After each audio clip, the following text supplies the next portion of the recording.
મિત્રો કેમ છો?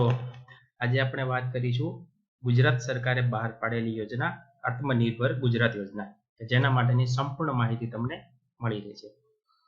મિત્રો, આત્મનિર્ભર ગુજરાત યોજના એ એવા લોકો માટે છે કે જે અંતિમ છેવાડાના જે બિઝનેસ છે, જેમ કે ધોબી, વાળંદ, ઇલેક્ટ્રિશિયન, નાના દુકાનદાર, કરિયાણાવાળા, નાના વેપારીઓ, કારીગરો, શ્રમિક વર્ગ, વ્યક્તિગત વગેરે માટેનો આ યોજના જાહેર કરેલી છે. તો તેના માટેની પ્રોસિજર જાણીશું આપણે. તે જે લોન છે તે માત્ર 2% વ્યાજ દરે આપવામાં આવશે અને તેના હપ્તા 6 મહિના પછી શરૂ થશે. જે આ યોજનાના ફોર્મ તમને કોઓપરેટિવ બેંકમાંથી 21 તારીખથી ચાલુ કરવામાં આવશે. તો 21 તારીખ પછી તમને એના ફોર્મ મળવાનું ચાલુ થઈ જશે.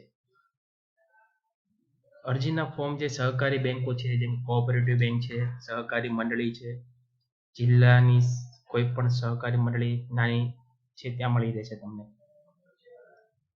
1400 જેટલી અર્બન કોઓપરેટિવ બેંક તથા 7000 કોઓપરેટિવ બેંક મળીને ટોટલ 9000 જેવી જગ્યાએથી તમને ફોર્મ મળી રહે છે, એવું આપણે ગુજરાત સરકારે નક્કી કરેલું છે. મિત્રો, આત્મનિર્ભર ગુજરાત યોજનાની હાઇલાઇટ જોઈશું, જેમાં 1 લાખ સુધીનું ધિરાણ છે. તેમાં 6% વ્યાજ એ ગવર્મેન્ટ ભરશે. 8%ની લોન છે, એમાં 2% તમારે ભરવાના રહેશે અને 6% સરકાર આપશે. ત્યાં 8%ની લોન છે. તે 6 મહિના સુધીનું વ્યાજ નહીં ભરવાનું આવશે, 6 મહિના પછી ભરવાનું થશે, જે 30 મહિના સુધીના હપ્તા રહેશે. નાના ધંધાઓ જેમ કે પ્લમ્બર, નાના કરિયાણા, સ્ટ્રીટ વેન્ડર, ઓટો ડ્રાઈવર વગેરે માટેની આ યોજના છે. જો આ યોજનામાં લાભ લેવો હોય તો 21 તારીખથી ફોર્મ ચાલુ થશે અને 31 તારીખ સુધીની છેલ્લી તારીખ છે. આ જ સમયગાળામાં તમારે ફોર્મ ભરીને આપવાનું રહેશે. તો ફોર્મ ક્યાંથી મળશે, તેમાં શું શું ડિટેલ જોઈશે તે આપણે આગળ જોઈશું.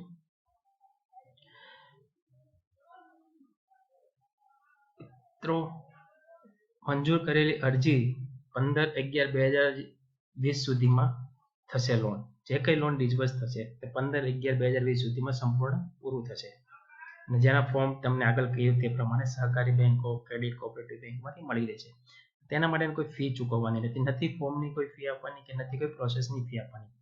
કોઈ તમને એમ કહેતું છે એજન્ટ કે ભાઈ 10,000 કે 5,000 કે એટલા ટકા આપો તો લોન કરી દઈશ, એ વાત તદ્દન ખોટી છે.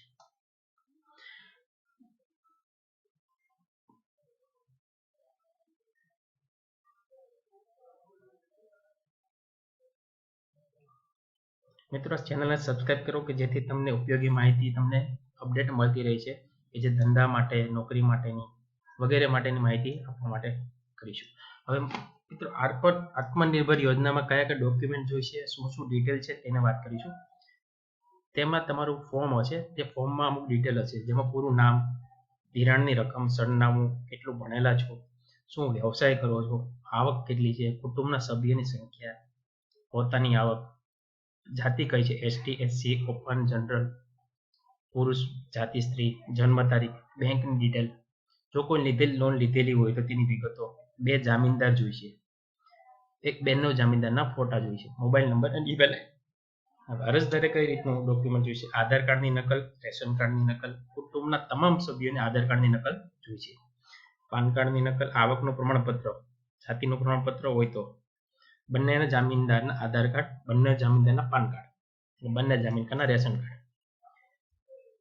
અરજી આપતી વખતે ફોર્મ સંપૂર્ણ ભરેલું હોવું જોઈએ. બધા ડોક્યુમેન્ટ સાઇન કરીને હોવા જોઈએ. ક્લિયર ઝેરોક્સ દેખાય એવા મૂકવા. જો ડોક્યુમેન્ટ ક્લિયર કેવી રીતે ડાઉનલોડ કરવા, કેવી રીતે મોકલવા તેની માહિતી જોઈતી હોય તો તમને વિડીયોમાં લિંક આપેલી છે, જેનાથી તમે ડોક્યુમેન્ટ પીડીએફ સ્કેન કરીને મોકલી શકો છો, જેની લિંક તમને મેં આપેલી છે. જામીનદારે સાઇન કરી લેવી જોઈએ.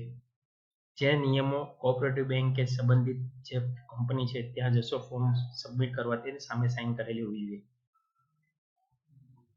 ત્યારબાદ બેંક વાળો ચકાસણી કરશે કે ડોક્યુમેન્ટ્સ કે ફોર્મ બરાબર ભરેલા છે. જો હશે તો તેની પ્રોસેસ આગળ કરશે. તે કઈ રીતનું કરશે? ડોક્યુમેન્ટ ચેક કરશે કે પૂરું નામ છે, અરજદારે જે ધિરાણ કરેલી રકમ છે તે ઓકે છે, પાન નંબર, તારીખ, અરજીની પહોંચ ક્રમાંક વગેરે તમને ચેક કરવા માટે આવશે. તેનો મેસેજ પણ તમને આવશે, એ રીતની સિસ્ટમ આવશે કે જેને ફોર્મ લોન પાસ થઈ, રિજેક્ટ થઈ, ક્યાં પહોંચેલી છે તેનું સંપૂર્ણ માહિતી ગાઈડલાઇન્સ તમને આપવામાં આવશે. પાન નંબર આધાર કાર્ડ નંબરમાં નામ સેમ હોવું જોઈએ. જો એક વ્યક્તિએ પહેલી કોઈ આગળ અરજી આપેલી હોય તો પણ નહીં થશે. અલગ અલગ નામવાળી વ્યક્તિ હોય અને જો ખોટી જાણવામાં આવે કે પાન કાર્ડમાં અટક અલગ છે, આધાર કાર્ડમાં અલગ છે, જેમ કે આપણે ગુજરાતી ભાઈઓને પટેલ ને પાટીદાર બધું સેમ જ છે, પણ એ નહીં ચાલે. તો સુધારી કરવા જવાબદારી રહેશે. તો મિત્રો, પાછું જો ફોર્મ ભર્યું છે તો 31/8 થી 7/10 સુધીમાં પાછું તમને કહેવામાં આવશે કે ડોક્યુમેન્ટ ચેન્જ કરીને આપો અથવા અપડેટ કરીને આપો. ત્યારબાદ આખી પ્રોસેસ થશે. ત્યારબાદ ચેકલિસ્ટ પ્રમાણે ડોક્યુમેન્ટ ઓકે હશે, કોઈ રિપીટ એન્ટ્રી નહીં હશે, તો તમારા ઓટીપી મંજૂર થઈને એસએમએસ જશે અને તમારા પર મેસેજ આવશે કે તમારી લોન પાસ થઈ ગઈ છે કે રિજેક્ટ થઈ છે, તેની તમને મેસેજ આવી જશે. ફોર્મ કંઈક આ રીતનું છે, જેનો નમૂનો તમને આપેલો છે.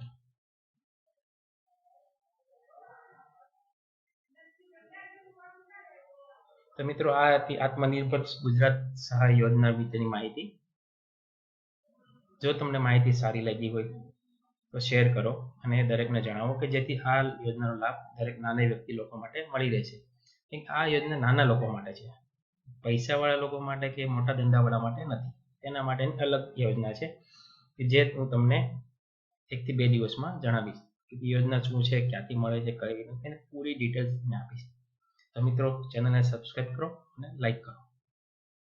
જય હિન્દ, જય ભારત.